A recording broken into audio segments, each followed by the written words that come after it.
ಸ್ನೇಹಿತರೆ ನಮಸ್ತೆ. ನನ್ನ ಹೆಸರು ಸೋಮಶೇಖರ್ ಅಂತ, ಬೇಲೂರು. ನಾವು ನಮ್ಮ ಬೇಲೂರು ಪಕ್ಕ ಸುಳ್ಳಕ್ಕಿ ಅನ್ನೋ ಗ್ರಾಮದಲ್ಲಿ ನಮ್ಮ ತುಂಬ ಆತ್ಮೀಯರಾದ ಧರ್ಮಣ್ಣನವ್ರಿಗೆ ಜಸ್ಟು ಅವ್ರು ನಮ್ಮ ಕಾಫಿ ತೋಟ ತುಂಬ ವೀಕ್ ಇತ್ತು. ಕಾಫಿ ತೋಟಕ್ಕೋಸ್ಕರ ನಾವು ಅವ್ರ ಶೇಟು ಸ್ಟಿಮ್ರಿಚ್, ನಮ್ಮ ನೆಟ್ಸರ್ ಪ್ರಾಡಕ್ಟ್ಗಳಾದ ಶೇಟು ಸ್ಟಿಮ್ರಿಚ್ 2 ಮಾತ್ರ ಡ್ರಂಚ್ ಮಾಡಿಸಿದ್ವಿ. ಅವ್ರ ಅನುಭವಗಳನ್ನ ಅವರಿಂದಲೇ ಕೇಳೋಣ. ಅಣ್ಣ, ನಿಮ್ಮ ಹೆಸರು ಇನ್ನೊಂದು ಸರಿ, ನಿಮ್ಮೂರು? ಧರ್ಮೇಗೌಡ ಸುಳ್ಳಕ್ಕಿ. ನೀವು ಇದು ಫಸ್ಟ್ ಟೈಮ್ ಈ ತರ ಬೆಳೆದಿರೋದು, ನಾನು ಬೆಳೆದೇ ಇರ್ಲಿಲ್ಲ. ಈ ತರ ಆಗುತ್ತೆ ಅಂತ ಗೊತ್ತಿಲ್ಲ. ಸುನೀನ್ ಹೇಳ್ದ ಹಣ್ಣು ಹಾಕಿ ಅಂತ, ಹಾಕಿದೆ. ಹಾಕಿದ್ಮೇಲೆ ಇದು ಸ್ವಲ್ಪ ದಿವಸ ಆಯ್ತು, 15 ದಿವಸ ಆಯ್ತು ಅಷ್ಟೇ, ನಂದೇ ಜಾಸ್ತಿ ಇಲ್ಲ. ಫಸ್ಟ್ ಟೈಮ್ ಒಂದೇ ಸರಿ ಹಾಕಿರೋದು ನಾನು. ಒಂದೇ ಸರಿ ಉಪಯೋಗಿಸಿದೀನಿ. ಹಂಗಾಗಿ ಈಗ ಮತ್ತೆ ಬೇರೆ ಬೇರೆ ಮೇಲೆ ಹಾಕ್ತಾ ಇದೀನಿ. ಅದು ಇದು ಇದು ಈ ತರ ಎಲೆ ಸೊರ ಎಲ್ಲಿ ಬಂದ್ರೆ ಇದೇ ಫಸ್ಟ್ ಟೈಮ್. ನಾನು ಸ್ಟಾರ್ಟಿಂಗ್ ಬೆಳೆದ 20 ವರ್ಷದಲ್ಲಿ ಕಾಫಿ ಗಿಡ ಬಂದಿರಲಿಲ್ಲ. ಇದೇ ಫಸ್ಟ್ ಟೈಮ್ ಮಾತ್ರ ಬಂದಿರೋದು. ನೀವು ಧರ್ಮಣ್ಣ, ನೀವು ಇದು ಫಸ್ಟ್ ಬಳಸಿರೋದ್ರಿಂದ ಬೇರೆಯವ್ರಿಗೆಲ್ಲ ಹೇಳಕ್ ಇಷ್ಟಪಡ್ತೀರಿ? ಇಷ್ಟಪಡ್ತೀನಿ, ಬಂದು ತೋರಿಸ್ತೀನಿ ನೋಡಿ ಅಂತ.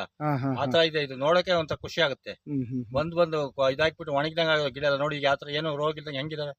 ತುಂಬಾ ಚೆನ್ನಾಗಿದೆ. ತುಂಬಾ ಹೇಳ್ಬೋದು ಜನಗಳಿಗೆ. ನೋಡಿ ಸ್ನೇಹಿತರೆ, ಒಂದು ಸುಮ್ಮನೆ ಎಕ್ಸಾಂಪಲ್ ಒಂದು ಗಿಡ ತೋರಿಸ್ತೀನಿ ನೋಡಿ.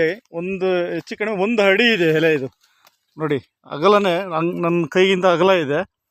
ಎಕ್ಸಾಂಪಲ್ ನಿಮ್ಗೆ ತೋರಿಸ್ತಿರೋದು. ನಮ್ಮ ನೆಟ್ಸರ್ ಬಯೋಫಿಟ್ ಪ್ರಾಡಕ್ಟ್ಗಳು ಎಕ್ಸ್ಟ್ರಾರ್ಡಿನರಿ ರಿಸಲ್ಟ್ ಅನ್ನೋದಕ್ಕೆ ನಮ್ಗೆ ಇದೊಂದು ಎಕ್ಸಾಂಪಲ್ ಅಷ್ಟೇ. ಜಸ್ಟ್ ಒಂದೇ ಸರಿ ಬಳಸಿರೋದು. ಜೊತೆಲಿ ನಮ್ಮ ಸುನೀಲ್ ಜಿನೂ ಇದ್ದಾರೆ. ಸುನೀಲ್ ಜಿನೂ ಇವ್ರಿಗೆ ಯಾವ ಥರ ಅಡ್ವೈಸ್ ಮಾಡಿ ಇನ್ನೊಮ್ಮೆ ಹೇಳಿದೆ ಮಾಡಿ. ಇವರಿಗೆ ನಾವು ದನಿನ್ ಗೊಬ್ಬರ ಬಳಸೋದಕ್ಕೆ ಅವರು ಇದು ಮಾಡ್ತಾ ಇದ್ರು. ಅದು ಹಾಕೋದಕ್ಕೆಲ್ಲ ಶ್ರಮ ಜಾಸ್ತಿ ಆಗುತ್ತೆ, ಸ್ವಲ್ಪ ಖರ್ಚು ಜಾಸ್ತಿ ಆಗುತ್ತೆ ಅನ್ನೋ ಕಾರಣಕ್ಕಾಗಿ ನಮ್ಮ ಶೇತನ್ ಬಳಸಿ ಅಂತ ಸಜೆಸ್ಟ್ ಮಾಡಿದೆ. ಶೇತು ಜೊತೆಗೆ ಸ್ವಲ್ಪ ಮರದೆಲ್ಲ ಎಲೆ ತರಗೆಲ್ಲ ಇದ್ದಿದ್ರಿಂದ ಶೇತು ಕಲ್ಚರ್ 2 ಮಾತ್ರ ಡ್ರಂಚಿಂಗ್ ಕೊಡಿಸಿದೀವಿ ಅಷ್ಟೇನೆ, ಬೇರೇನಿಲ್ಲ. ಈಗ ಗಿಡದ ಬದಲಾವಣೆ ನಾನು ಗಮನಿಸ್ತಾ ಇದ್ದೀನಿ. ಹಾಕಿ 1.5 ತಿಂಗಳಾಗಿದೆ ಗಿಡಕ್ಕೆ. ಈ ಮುಂಚೆಗೂ ತುಂಬಾ ವ್ಯತ್ಯಾಸ ನೋಡ್ತಾ ಇದ್ದೀರಿ? 100% ನೋಡ್ತಾ ಇದ್ದೀವಿ. ನೋಡಿ ಸ್ನೇಹಿತರೆ, ಎಕ್ಸಾಂಪಲ್ ಒಂದು ಇದು ಇಡೀ ಫ್ಲಾಟೇ ಈ ಥರ ಇದೆ. ನಮ್ ಜಸ್ಟ್ ನಿಮ್ಗೊಂದು ಇಲ್ಲೇ ಜಸ್ಟ್ ಎದುರುಗಡೆನೆ ತೋರಿಸ್ತಿದ್ದೀನಿ. ಎಕ್ಸ್ಟ್ರಾರ್ಡಿನರಿ ಡಿಫ್ರೆಂಟ್ ಕಾಣಿಸ್ತಾ ಇದೆ. ಯಾಕೆಂದ್ರೆ ನಾವು ಮುಂಚೆಗೂ ಈಗೂ ನಾವು ಬೆಳೆಗಳು ನೋಡಿ ಮಾತಾಡ್ಬೇಕು. ಸುಮ್ಮನೆ ನೋಡಿ ಧರ್ಮಣ್ಣ, ನೋಡಿ ಇನ್ನೊಂದ್ಸರಿ ನೀವು ಯಾವ್ದಾರ ಇನ್ನೊಂದು ಗಿಡ ತೋರಿಸಿ ನನಗೆ ಧರ್ಮಣ್ಣ.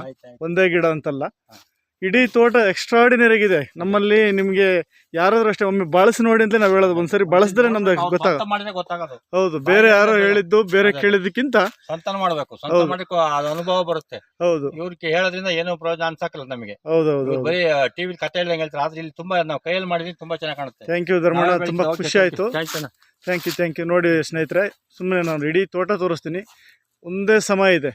ನಾವು ಇನ್ನು ಜಸ್ಟ್ 15 ದಿನದ ಎಕ್ಸ್ಪೆರಿಮೆಂಟ್ ಇದು. ಇದನ್ನೇ ನಾವು ಇನ್ನೊಂದು 1-2 ತಿಂಗಳಾದರೆ ಇದು ಇನ್ನೂ ಡಿಫ್ರೆಂಟ್ ಫುಲ್ಲಾಗಿ ನೋಡ್ಬೋದು. ಎಲ್ಲರಲ್ಲೂ ಹೇಳೋದಿಷ್ಟೇ, ಬಯೋಫಿಟ್ ಪ್ರಾಡಕ್ಟ್ಗಳು ಎಕ್ಸ್ಟ್ರಾರ್ಡಿನರಿ ರಿಸಲ್ಟು. ನೀವು ಬಳಸ್ದಲ್ಲೇ ನಾವು ಇನ್ನೊಬ್ರಿಗೆ ಹೇಳೋಕ್ಕೆ ಕಷ್ಟ ಆಗುತ್ತೆ. ನೀವು ಬಳಸಿ ರಿಸಲ್ಟ್ ನೋಡಿ ನೀವು ಎಕ್ಸ್ಪೆರಿಮೆಂಟ್ ಮಾಡಿ ಇನ್ನೊಬ್ರಿಗೆ ಹೇಳ್ಬೋದು ಅಂತೇಳಿ ನನ್ನ ಮಾತು ಮುಗಿಸ್ತೀನಿ. ಎಲ್ಲರಿಗೂ ಒಳ್ಳೆಯದಾಗಲಿ.